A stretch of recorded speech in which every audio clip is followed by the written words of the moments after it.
ఇంకో గొప్ప విషయం, మన ఋషి ఏం చెప్పాడండి, అన్ని దానాల్లోకి అన్నదానం గొప్పది.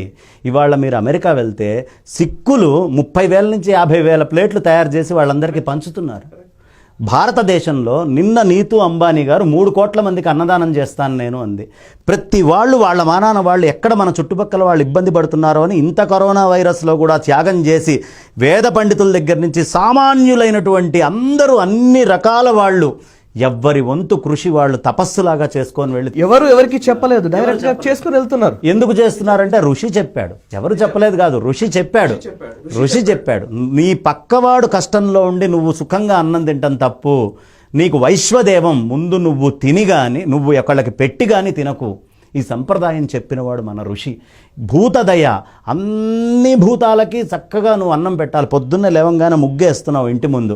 ఈ ముగ్గేయటం ఏమిటి, చీమ వచ్చి అక్కడ భోజనం చెయ్యాలి అని బియ్యపిండితోటి చేసిన ముగ్గు వేస్తున్నావు. అక్కడి నుంచే భూతదయ మొదలు. భారతీయ ఋషి కంకులు కడతాడు గుమ్మానికి, వరి కంకులు. దేనికి, పక్షులని నేను పొలం పెంచేటప్పుడు కొట్టానయ్యా, ఆ పాపం నాకు తగలకూడదు అంటే ఇవాళ నేను వరి కంకులు పెడితే ఆ పక్షులు ఆనందంగా వచ్చి తినాలి. ఆ రోజు అవి కూడా తినడానికి ఇబ్బంది అవుతుంది అని కొట్టాను, కానీ అందరికీ ఇచ్చేసాను కాబట్టి దానికి పెట్టాలి. ఆ రైతు చక్కగా తీసుకొని వెళ్ళి ఆవులకి ఎద్దులకి పూజ చేస్తున్నాడు. ఎందుకు చేస్తున్నాడంటే భారతీయ ఋషి భూత దయని చెప్పాడు. టెక్నాలజీని, ఈ ప్రపంచాన్ని, ఈ ప్రకృతిని ఔపోసన పట్టాడు. ఔపోసన పట్టి మనకి ఎన్నో సలహాలు ఇచ్చాడు కాబట్టి ఈ స్థితిలో ఉన్నాం. ఇవాళ తిరుపతి గుళ్ళో నుంచి ప్రతిరోజు 1,00,000 మందికి భోజనం అవుతోంది. శృంగేరి నుంచి 50,000 మందికి ప్రతినిత్యము భోజనాలు వివిధ ప్రదేశాల్లో పెడుతూ ఉన్నారు. ఇలా పీఠాలు, పెద్దలు అందరూ చాలామంది ప్రశ్నలు వేస్తారు, ఏం చేసింది పీఠాలు ఏం చేస్తున్నాయి అని అడుగుతారు.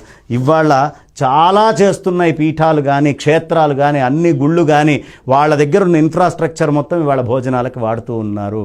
కాబట్టి మన ధర్మాన్ని వంకబెట్టే ముందు 100 సార్లు ప్రతి ఒక్కళ్ళు వాళ్ళ లోపల లోలోతుల్లోకి వెళ్ళి వాళ్ళ హృదయాన్ని కదిలిచ్చి ఇలాంటి ధర్మాన్ని మేము వంకబెడుతోంది అని ఆలోచించాల్సినటువంటి మంచి రోజు. రైట్, ధన్యవాదాలు శ్రీనివాస బంగారయ్య శర్మ గారు. చాలా అద్భుతమైన విషయాలు మీరు మాతో పంచుకున్నారు. నిజం, మీరు చెప్పిన మాటలు ఇప్పటికైనా ప్రభుత్వాలు ఆలకించాలి. సమాజంలో చైతన్యం రావాలి. సమాజంలో చైతన్యం వస్తే ఆటోమేటిక్గా ప్రభుత్వం కూడా స్పందిస్తుంది. ప్రభుత్వం మెడలు వంచైనా సరే ఈ కార్యక్రమాలు జరగాలి అని అంటే సమాజంలో చైతన్యం రావడం చాలా ముఖ్యమని నేను అనుకుంటున్నాను. డెఫినెట్లీ ఆ దిశగా అడుగులు పడాలని కోరుకుందాం. Thank you very much. So చూసారు కదా, అది సనాతన విజ్ఞానాన్ని ఇకనైనా గుర్తిద్దాం.